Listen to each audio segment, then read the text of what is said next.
జయశంకర్ భూపాలపల్లి జిల్లా అంబటిపల్లిలో విషాదం చోటు చేసుకుంది. మేడిగడ్డ బ్యారేజ్ వద్ద గోదావరిలో 6 యువకులు గల్లంతయ్యారు. గల్లంతైన వారిలో రక్షిత్ అనే యువకుడి మృతదేహం లభ్యమైంది. మిగిలిన 5 యువకుల మధుసూదన్, శివ, మనోజ్, సాగర్, పండు, రాహుల్ కోసం గాలింపు చర్యలు కొనసాగుతున్నాయి.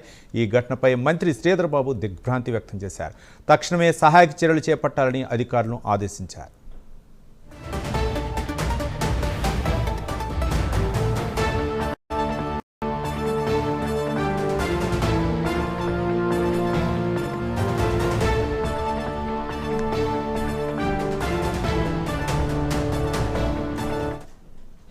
వీళ్ళు దగ్గర స్నానం చేసినాం మెల్ల ఆడుకుంటే ఇదో కొట్టుకుంటే వాళ్ళు ముంగడికి పోయారు.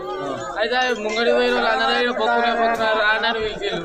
వాళ్ళు కొందరు ఆ ముంగడు అప్పటికే పోయారు. మమ్మల్ని పిలిచిన వాళ్ళు మేము పోయినాం. పోయారకు ఒక ఇద్దరం ఉండే, మధుసూదన్ నేను ఉండే. అయితే అక్కడ నుంచి నేనే రాలేకపోతున్నా. ఆయన పిల్లవన్నా గుంజే ఛాన్స్ కూడా లేకపోయింది. అలాంటి వీళ్ళు తాత వచ్చే వరకు వెళ్ళిపోయారు. వాళ్ళ పేర్లు చెప్పు. మధుసూదన్, శివమానోజు, సాగర్, రక్షిత్, రాహుల్,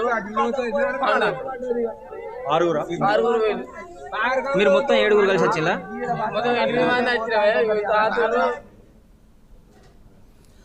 ఈ ఘటనకు సంబంధించి మరింత సమాచారం మా కరెస్పాండెంట్ తిరుపతి అందిస్తారు. తిరుపతి.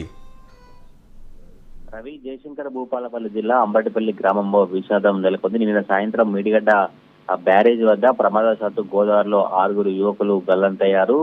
ఆ గోదావరిలో స్నానానికి వెళ్లి ప్రమాదవశాత్తు గల్లంతైనట్టుగా స్థానికులు కావచ్చు, బయటకు వచ్చినటువంటి ఒక వ్యక్తి చెప్తున్నారు. నిన్నటి నుండి కూడా గాలింపు చర్యలు కొనసాగుతా ఉన్నాయి. గల్లంతైన వారు అంబటిపల్లి కొర్లకుంట గ్రామానికి చెందిన వారుగా గుర్తించారు. మధుసూదన్ 18 సంవత్సరాలు ఉంటాయి, శివ మనోజ్ 15 సంవత్సరాలు ఉంటాడు, రక్షిత్ 13 ఏళ్ళు, సాగర్ 16 ఏళ్ళు, రామ్ చరణ్, పండు 18, రాహుల్ 19 ఏళ్ళు ఉంటాయి. రక్షిత్ మృతదేహం లభ్యమైంది. మిగతా 5 మృతదేహాల కోసం గాలింపు అయితే కొనసాగుతుంది. రాత్రంతా గోదావరి ఒడ్డునే కూర్చొని తల్లిదండ్రులు, స్థానికులంతా కూడా కన్నీరు మున్నీరుగా వెలిపించినటువంటి పరిస్థితి కనబడుతుంది. అయితే విషయం తెలిసినటువంటి వెంటనే స్థానిక ఎమ్మెల్యే మంత్రి శ్రీధర్ బాబు దిగ్భ్రాంతి వ్యక్తం చేసి వెంటనే సహాయక చర్యలు చేపట్టాలని జిల్లా కలెక్టర్, ఎస్పీకి ఆదేశాలు జారీ చేసినటువంటి పరిస్థితి కనబడుతుంది. నిన్న సాయంత్రం నుంచి మేడిగడ్డ బ్యారేజ్ దగ్గర కావచ్చు, అంబటిపల్లి గ్రామంలో మాత్రం ఒక విషాద ఛాయలు అలుముకొని కన్నీరు మున్నీరుగా విలపించినటువంటి పరిస్థితి కనబడుతుంది. వీరు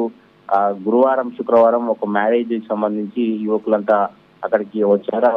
మ్యారేజ్ ముగిసిన తర్వాత అట్లా మేడిగడ్డ బ్యారేజ్ దగ్గరికి వెళ్ళి చూసి ఫోటోలు కావచ్చు, స్నానం చేస్తామనే ఉద్దేశంతోనే అక్కడికి వెళ్ళినటువంటి పరిస్థితి కనబడుతుంది. వీరంతా కూడా సమీప బంధువులు తెలుస్తా ఉంది.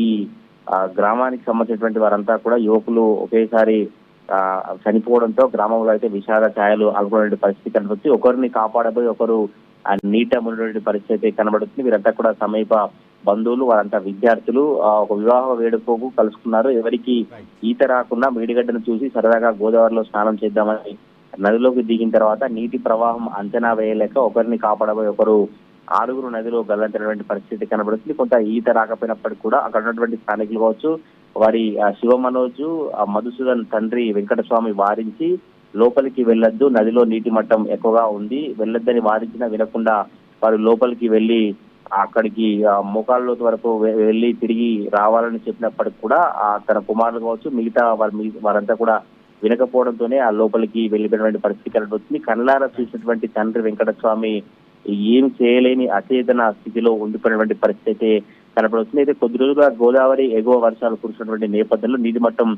పెరుగుతుంది. ప్రమాదం జరిగినటువంటి మేడిగడ్డ ఎగువ భాగం 3వ బ్లాక్ లో ప్రస్తుతం 5100 క్యూసెక్ల నీరు ఉంది. పిల్లలు నీటిని అంచనా వేయలేకపోవడం వల్ల ప్రమాదం జరిగినట్టుగా తెలుస్తా ఉంది. రవి.